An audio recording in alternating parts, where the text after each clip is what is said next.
They're drummers. Rafiki's Planet. Which is the little train to all the animal exhibits and the petting zoo.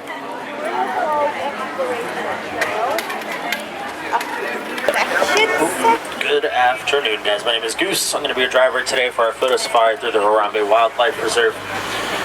You may have heard all the pertinent announcements from everyone that drove by, but I'll harp on the important things. Make sure you're seated for the whole trip. That's number one, so that nobody falls out of the truck or over the rows. So that we're stopping and moving, make sure you're keeping your seat. Pretend you're strapped in.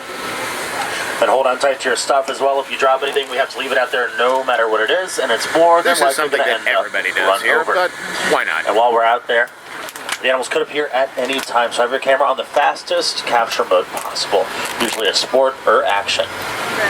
We just got our solid lantern back there from the warden, so in we go.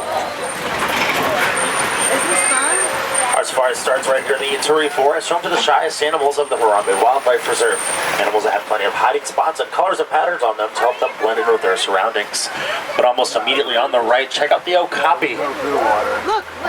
The okapi is the only animal in the world known to be related to the giraffe. Essentially, you're looking at a forest giraffe. They're much smaller, they have a much different pattern. It's because they live in a totally different ecosystem. It's dark and densely wooded here. It's not big, bright, and open like it is out in the grasslands. That animal was only discovered in 1901. It's extremely shy. I know. Then coming up, we are going to be checking out the watering hole. Black rhinos usually hang out over here, and I see one above all the rocks, right by that really tall tree that's kind of pale. So right back there, next to the acacias. Black rhinos are very rare. There's unfortunately less than 5,000 left in the world right now because they've been poaching them for their horns for years. According to scientists, they could see extinction in the wild as early as the year 2025. Before we get up to that rhino, though, on the right-hand side, check out the greater kudu right up there. They look a lot like deer. With the second tallest antelope in Africa, growing to be about 5 feet tall at their shoulders. Females like these not having horns. Males having horns that are about 6 feet long. We're going to click a quick glimpse of the black rhino right here. It's kind of obstructed with all this grass. But there he is by the acacia tree. The black rhino is very much a solitary creature, not fans of being around anyone or anything. They weigh about 3,000 pounds. They primarily eat leaves since they live here in the forest. Their top lip, if you see them from the front, their mouth comes to like a point almost. Their top lip looks like a bird bill, and it's prehensile. They can grab things with it. It helps them to pluck leaves from all these bushes and small trees. And we'll hopefully find their cousins, the white rhinos, so a little bit later. We're going to try to find some more, though. Some that'll maybe be visible for all of us.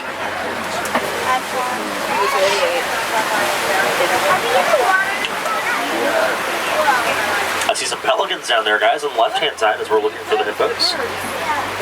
Pink-backed pelicans have pink backs for mating season so they can attract mates, and then afterwards they nest in colonies because they're very social birds. The males will usually bring twigs for the females, and they help them build their nests. Jumbo! Oh, thank you. Let's go see if we can find any hippos over this guardrail here. Oh, I see one. It's, oh, two. Perfect. So if you want to pass your cameras down to the left, that would be ideal. We'll go ahead and pause right about here.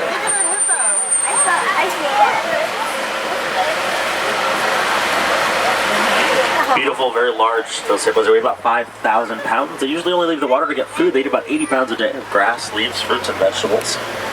There's also that little black bird down there. It's a white-breasted cormorant. They don't have the strongest of water-moving oil, so whenever they come out of the water, they have to dry off in the sun. And there's all those crocodiles down there too, guys. Those are Nile crocodiles. They grow to be about 16 feet long, and they're cold-blooded animals. The ones with their mouths open, they're hot. They're trying to cool down. It lets their excess body heat flow out.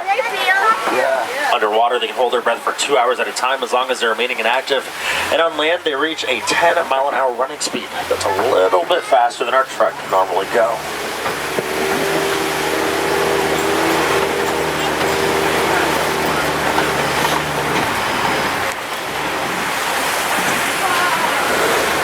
Now we're going to go ahead and check out the coolest part of the reserve, the Serengeti grasslands, which is very recognizable plants and animals. Plants like the acacia tree here on either side of us, also known as the yellow fever tree. And also the baobab tree, like the one coming up here on the right hand side, the crazy looking one. Baobabs are drought resistant trees. Because of that, they live to be thousands of years old. They store water in their trunks every year during the rainy season. The water is supposed to last them from one rainy season to the next. And they go leaf this about 9 months a year. That saves them a lot of water. Oh my god, guys, look. As we get to the bottom of the hill here, we see my favorite animal, the giraffes. There's some springbok right next to them, too.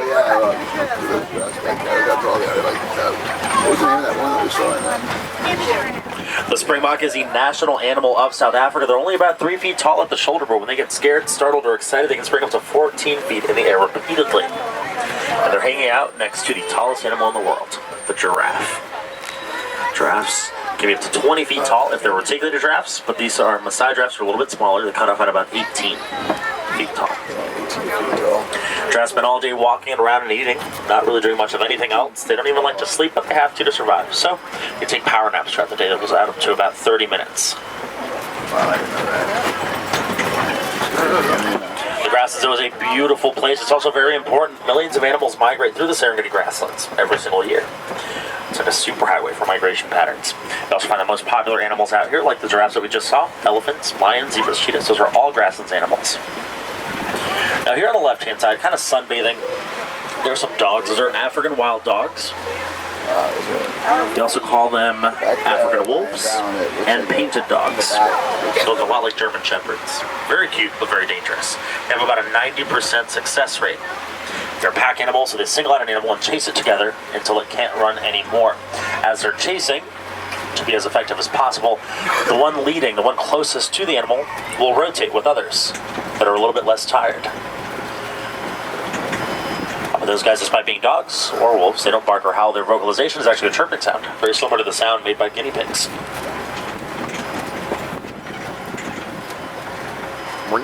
And as we venture through the grasslands, there's all these orange cones of earth everywhere. A lot of different shapes, a lot of different sizes. Those are all termite mounds, though.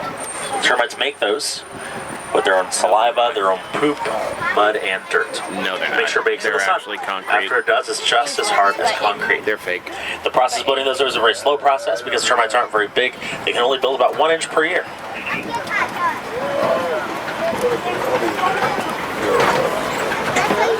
Well, they can only build 1 inch per year.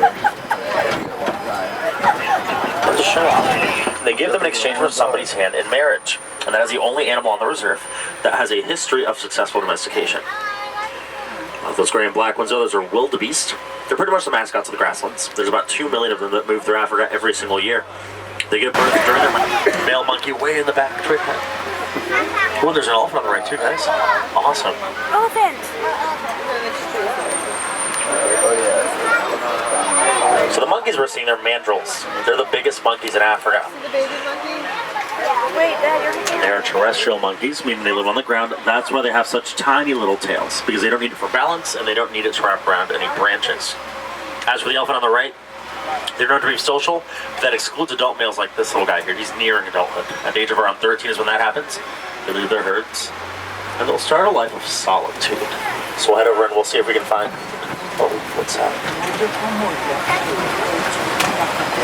That don't have a radio. That's awesome. Ow. Oh. This is the African curse song. That's weird. Let's go ahead. Alright, it's off. We're good. It's usually the song that you play when you want to harm somebody, but we'll be okay. Let's go ahead and cross this bridge. This bridge is going to take us straight into elephant country. But we're going to go ahead and cross nice and slow, just like we did with the Croc Bridge. Nice and slow. Oh. Let's get off that bridge. The African curse song worked, but not very well. We made it out to elephant country, guys. That was the thrill ride portion. On either side of us, you see the tusk marks and footprints in these red clay pits. Oh, and you start seeing elephants there on the left. And an effort to protect elephant populations, they're doing vocalization studies all over the world. They want to know how elephants react to certain things and what vocalizations are associated with their reactions. They then can take that data and develop new ways to help elephants survive, no matter where they live. Now, this first elephant here, she is actually the matriarch of the family group, the oldest, largest, most dominant female. She's the head honcho. Everyone usually follows her lead. She's pretty large. She weighs about 9,000 pounds already. Elephant females, African elephant females weigh around 12,000 pounds. Males can reach 16,500 pounds. That makes them the largest land animals. And you see she looks kind of dirty. The other one's dirtying herself up toward the front too. That is a behavior called dusting. Elephants can get sunburned like we do. So to protect themselves, they start dusting. They take whatever's around them, they throw it all over themselves. It's natural sunblock, essentially. Now straight ahead here, guys, special treat.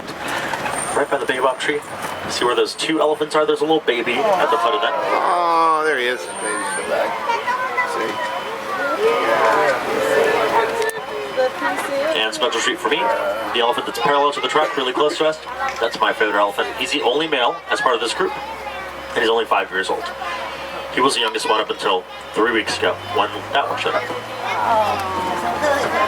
And when I say shut up, I mean she was born. Super cute little baby elephant. Oh, look at the wildebeest. Now that you see them closer, I can tell you what their story is. In African folklore, they assign them the story that the gods made them last, and that's because they're so ugly. That they took whatever leftover parts they had, and they threw them together. But over here, we can go ahead and turn around. You see the little baby there again.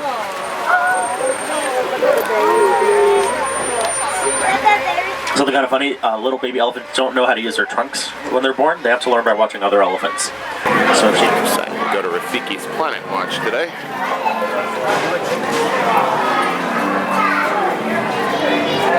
Could you push her a bit, Brian? Thank you. I do not believe we did this last time. I asked if you didn't want to. I think we did. Okay, then it was 2005. You were tired. You didn't ask to want to go on the safari last time. Huh? You didn't want to go on the safari last time. We did. Yeah, we did. You didn't want to I think we went here like either the last day or the second to last day.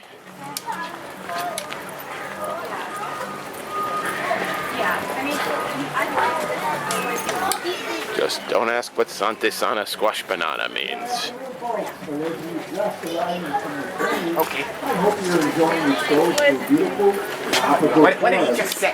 Stop for a moment or two and yourself in front of you, and you'll be able to view 4 different family groups of very rare and unusual tropical forest animals. They're called tamarins. These little 1-pound fully grown adult monkeys come to us from one place on Earth, South America. I will show you who we have on your right-hand side, the emperor tamarins. You're going to be experts on identifying them. Do you see their huge white recurved mustaches? That is found on both the male and on the female. I don't know about you, but look around here. If all of us have huge whites that are most active, what's happening today is a lesson called I am the predator, you are the prey. I'm going to see if I can catch you. This is play as we watch it. It is life learning as they do it. You see, they have an instinct that tells them we have to learn how to leap sideways, how to hide, how to get away, and how to try not to be caught. So that's going on. 2 weeks ago when we were... I wish they do that. Hey guys.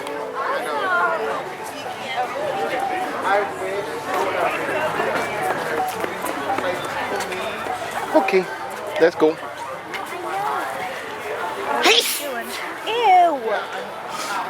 Greetings, everyone. Abade. Welcome.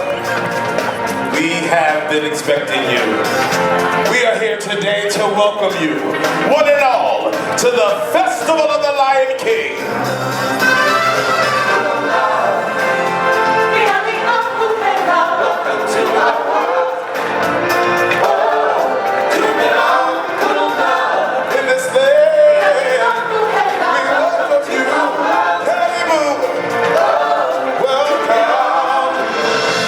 band of singers who travel with Simba and his friends throughout the land with this tribal celebration.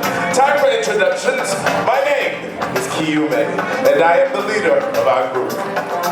Kiyume is Swahili for masculine and strong. What do you think, huh? Yes. And next, we have Nakawa. Which is Swahili for good looking. Hey, good looking. And this is Kabibi. Which means impatient. It means princess. And finally, we have Zawadi. Which is Swahili for the gift. The gift. The gift. And if you want to stay good looking, you best back off the attitude, mister. Besides, this gentleman right here thinks I'm the gift, don't you, mate? What's your name? Butch. Oh, I think that's Swahili for it's my lucky day. Everyone, Simba and the gang will be here in a minute now, and we want to make them feel welcome when they get here. So we are going to